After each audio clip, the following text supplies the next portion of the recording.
In today's tutorial, I'm going to show you how to take an ordinary crocheted diaper cover and change it into a waterproof diaper cover.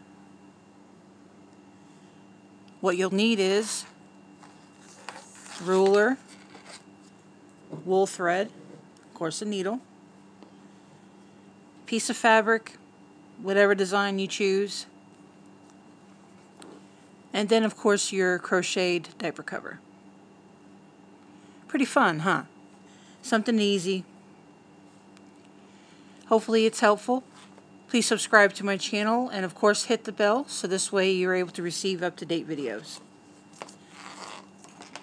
Okay, in just a minute we'll get to our project. Okay, first things first. The crochet diaper cover measures 11 inches in length, and in circumference, which goes around the waist itself,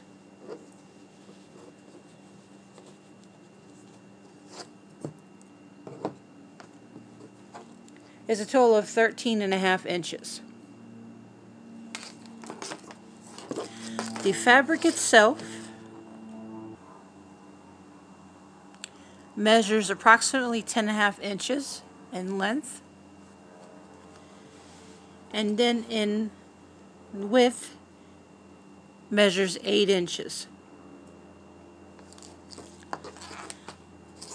Next we will take the actual needle and apply some wool thread.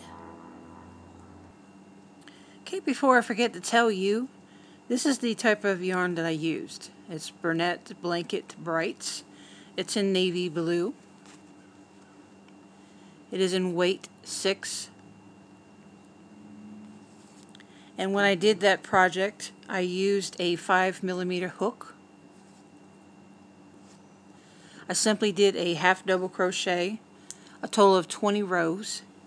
However, around the 6th row, I believe, is where I started tapering in to go in between the crotch area. For 3 solid rows, I did a half double crochet decrease, and that information will be left in the description below, so you're able to see how it comes together. However, all you do is just simply go along the edges with the wool thread and needle. I personally like to go in behind, which I'm going to show you here in a minute. Unfortunately, with the type of fabric that I'm using here, it's really hard to see. So I'm going to do the best I can. Right here is where the actual thread just came out of, so I go in behind and then come up in front of that last part that I had just did. The reason being is because I want it to stay in more securely, so I usually do that personally. However, as you can see, I'm having a little bit of a hard time with the thread itself, but just simply have patience and it will work out. Some thread likes to twist and turn, so just do the best you can.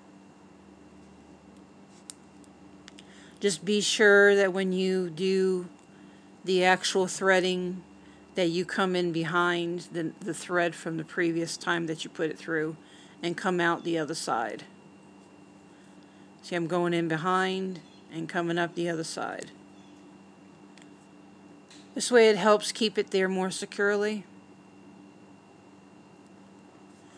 Once you're done at the end, just simply do a set of 3 knots. So this way you know for sure it will stay in place. Okay, again, please subscribe to my channel and be sure to hit the bell, and I will be looking forward to hearing from you. Thank you. You have a good day.